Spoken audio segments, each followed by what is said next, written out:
ladies, welcome to the Feminine Mystery. My name is Azalea Dawn, and on my channel I talk about leveling up, femininity, hypergamy, and everything you need to attract the right masculine provider for you.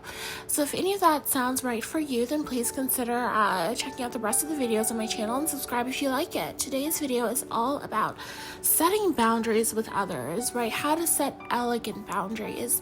And why I had this on my mind was actually because I'm going through a little bit of this challenge right now where I have, some friendships where I need to start asserting more boundaries. Now, I'm lucky enough to be such the kind of person where in my intimate relationship, right, I personally am not somebody who I guess it's very prone to conflict. I don't really have a lot of I guess you could say problems, and I really do think that is a matter of just the way that we are as people. Some people just are not very when we don't experience a lot of internal conflict, we don't experience necessarily a lot of external conflict.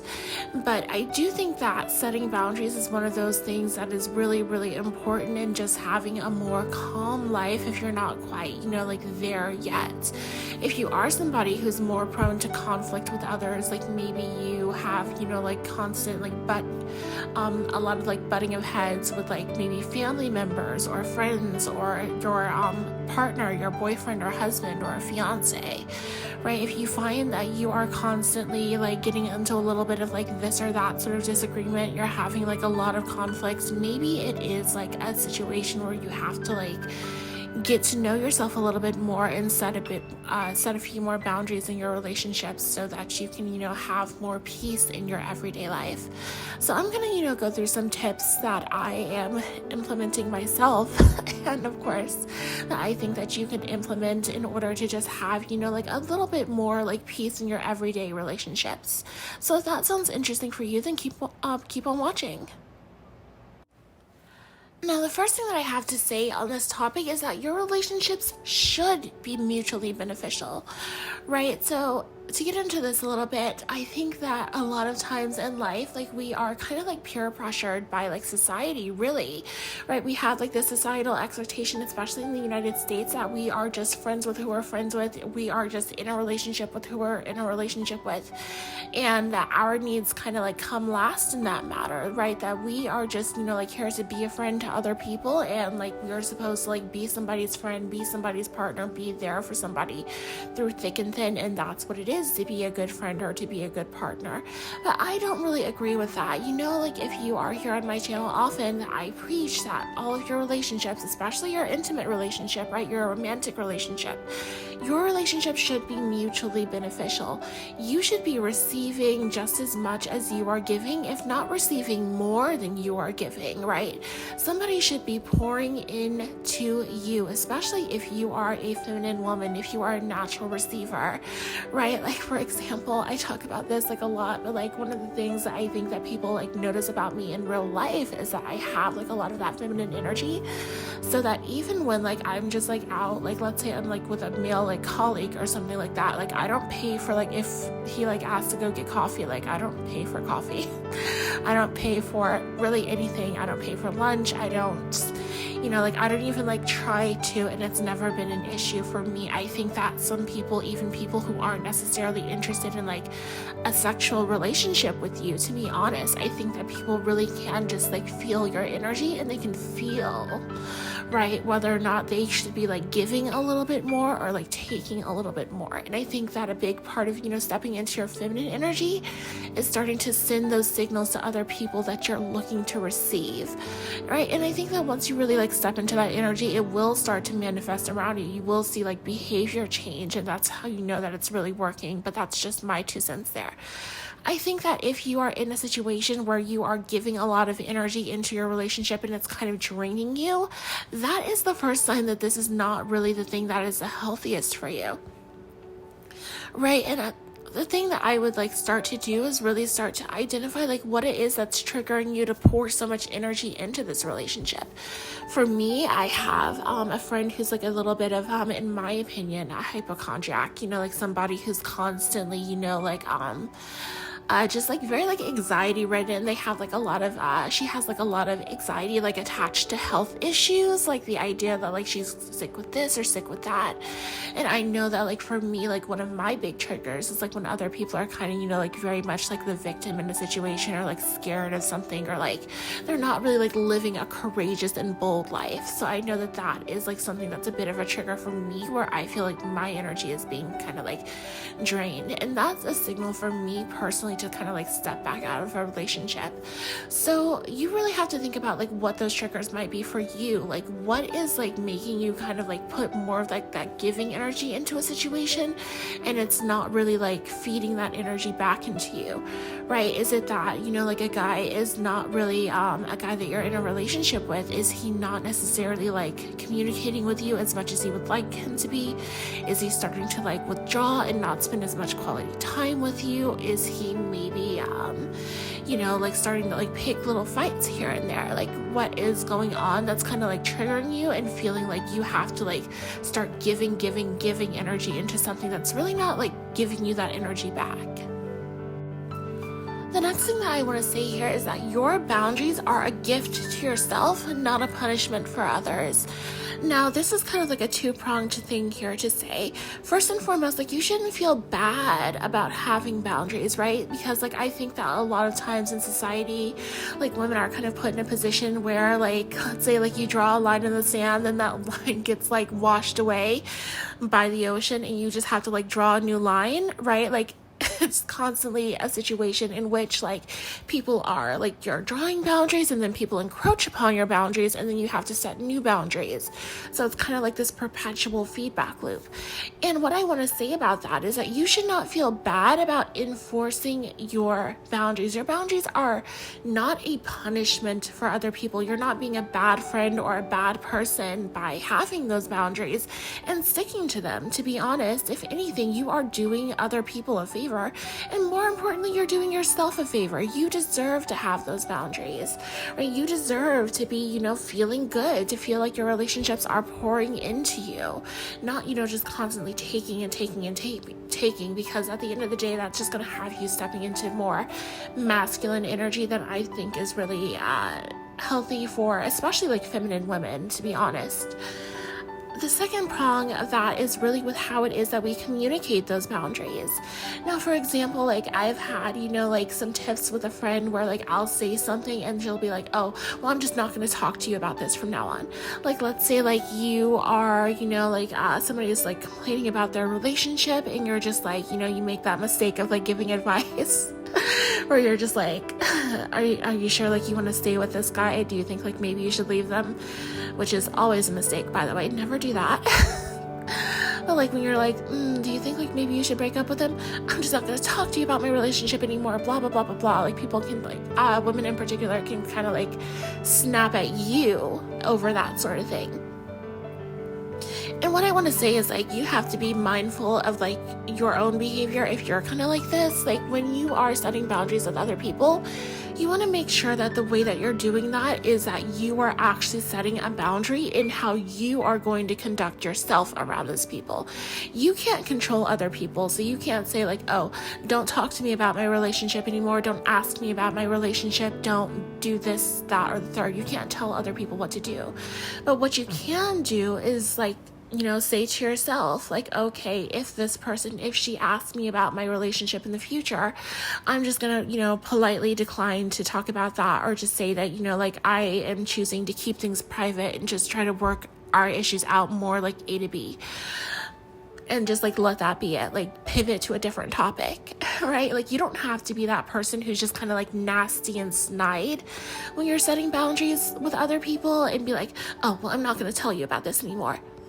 You don't have to like announce your boundaries to other people, and when you do, it just kind of seems like a little like petty, a little vindictive, a little backhanded. So you really want to think about how it is that you're actually like approaching the boundary setting thing.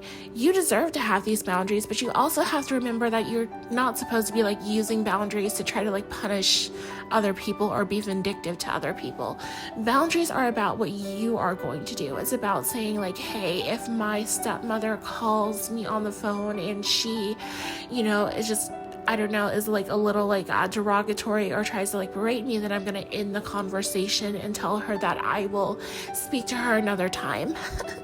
Right? If somebody comes up to you and they're pressing on a conversation that you're not ready to have, a boundary means that you're going to tell this person, I'm really not comfortable talking about this. I think that we should shelve this conversation and have it another time.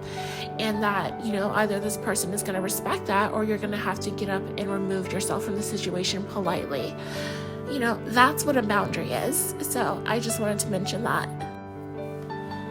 The next topic that I think is important to address is that most people do in fact want you to be happy, right? I think that a lot of times, like when we are very, like, especially if you are a highly sensitive person, if you're somebody who something that somebody says can really get to you, and like it can, like, you can really deeply internalize it and you can just fixate on it, right? I know that like I can struggle with that a little bit, like being like a bit of a ruminator, like something upsets me and then like I just like hang on to that kind of thing.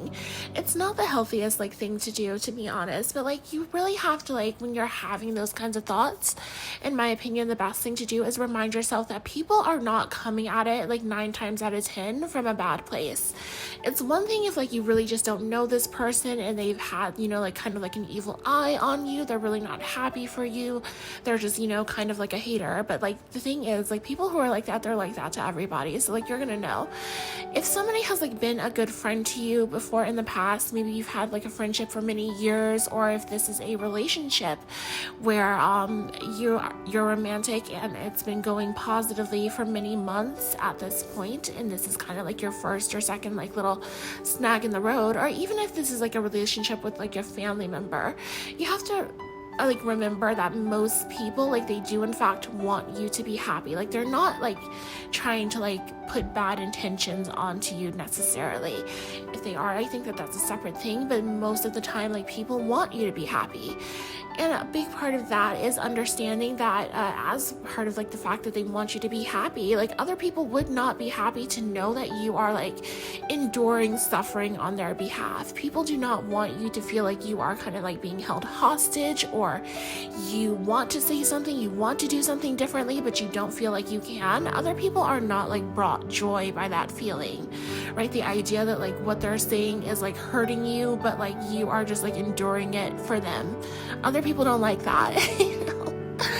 At least like most people do not like that. Maybe like a sadist, like a weirdo does. But most people, like, they want you to be happy, and if something is bothering you, they want you to, like, they probably might not immediately react this way, but in the long term, if you were to ask them, like, years later, they would be happy that you did what you needed to do to get yourself into, like, a better emotional state. So that's just one thing I wanted to say there. Now, my final point here is to remember to communicate all things lovingly. So if you are in a situation where you have to communicate that you have a boundary, I would say to remember to try to do so in a way that is loving, right? In the way that you communicate with other people. Just because you can say something does not mean you should. Just because you can say, you know what, I'm never going to speak to you about X topic ever again. You don't respect the way that I feel. You don't, you're not happy for me when I tell you these things, so I'm just not going to tell you anymore. You don't want to like fly off the handle at other people like that, because like even if like they would be, like receptive to the actual content of what you're saying, I think that most people are more empathetic than we give them credit for, right? The way that you speak to people is going to like dictate a lot of the reaction that you get back, right? The energy that you're putting out, a lot of people, they just react to other people's energy. So it's like if you are somebody and like you have like a difficult message, you really have to sit there and think and be strategic about how you're going to communicate that difficult message.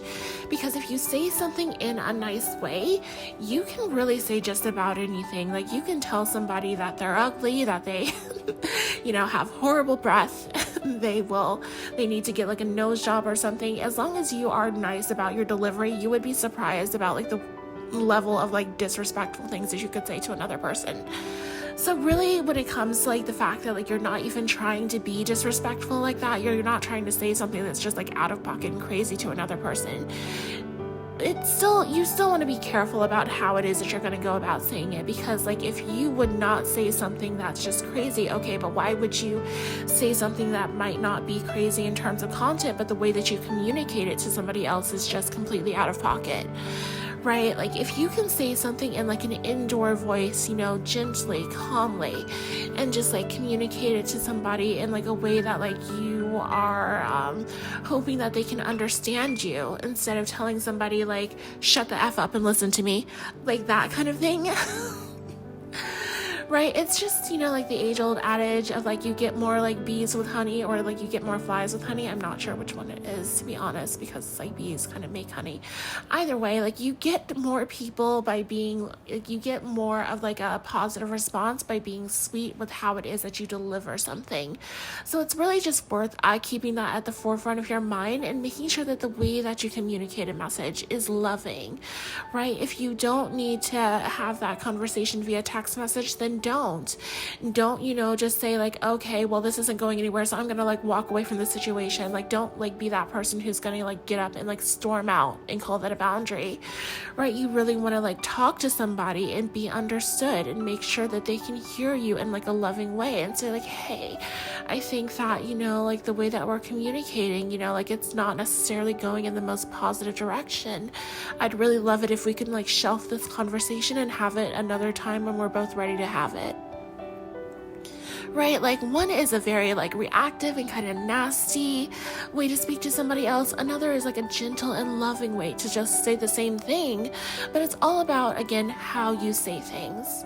Now, ladies, that's going to be it for me today. If you've enjoyed this video, then please check out the rest of the videos on my channel. And again, this is Azalea Dawn. If you enjoy videos all about leveling up, hypergamy, and femininity, then check out the rest of the videos on my channel and subscribe if you like it. I'll see you in my next video. Bye.